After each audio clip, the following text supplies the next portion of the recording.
If you're looking for a fun place to talk with myself and a lot of other very cool people, my Ninjago Discord server is the perfect place. There we can discuss Ninjago and lots of other very cool things. If you're interested, the link can be found at the top of the description.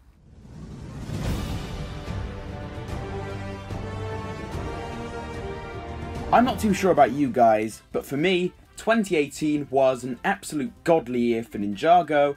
So much happened. We had 2 extremely well received seasons. We had some great Ninjago YouTubers around at that point. Definitely the peak for those, by the way. We had an extremely hyped and active community. We also had, oh yeah, drama. I forgot about that. But whatever the case, 2018 was just great for so many reasons, which is why today I'm going to be explaining to you guys exactly why I do think this way. Oh, and also we are going to be using random Season 8 and 9 images for this video because I don't know what else to use. So, let's start the video off with the most obvious reason. The seasons, of course. They were undeniably pretty good, let's be real. The funny thing is, at this point, so many people doubted them just because of some redesigns and a change in animation, but they then end up being so wrong in the end. The redesigns were, in my opinion, fantastic, and the animation was just insane. We got great character development in both seasons 8 and 9, and Emperor Garmadon and the Sons of Garmadon, they were such awesome villains. All of this coming together really showed fans to not judge everything by its cover, because for the most part everything genuinely surprised the fans, and to this day it's absolutely a fan favourite, and it most likely will always hold that spot. Moving away from the show, let's talk about the community itself. The community was pretty insane at this point. It was probably at its peak here too.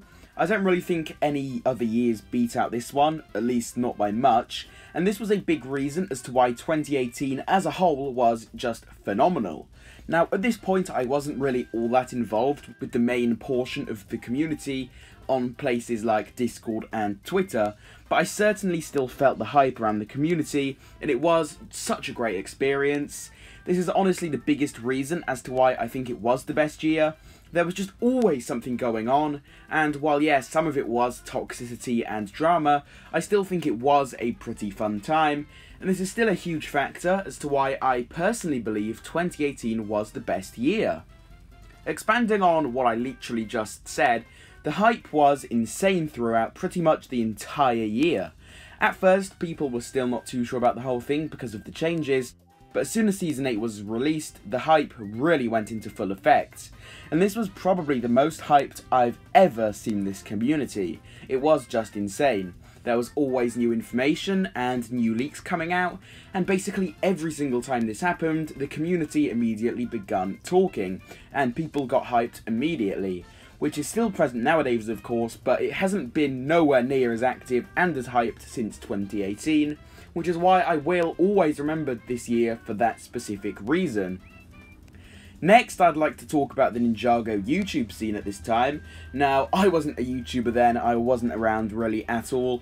It was still a few years before I created this channel, but people like Tanner Fishies, R&D, or David, or actually now Just Too Bad, all of those guys were at their peak around this time in my opinion. The Ninjago content coming out was great, and I do have some great memories of this time. It was just simply amazing.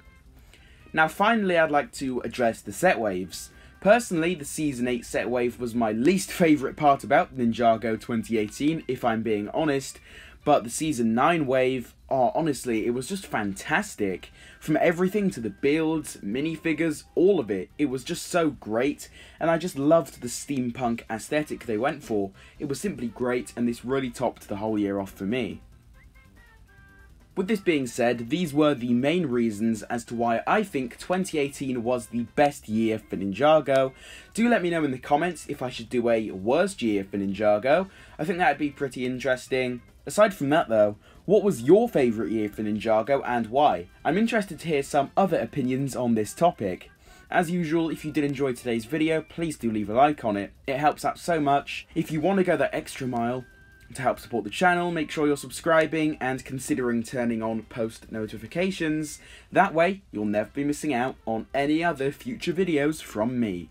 With all of this finally being said though, I will see you all in my next one.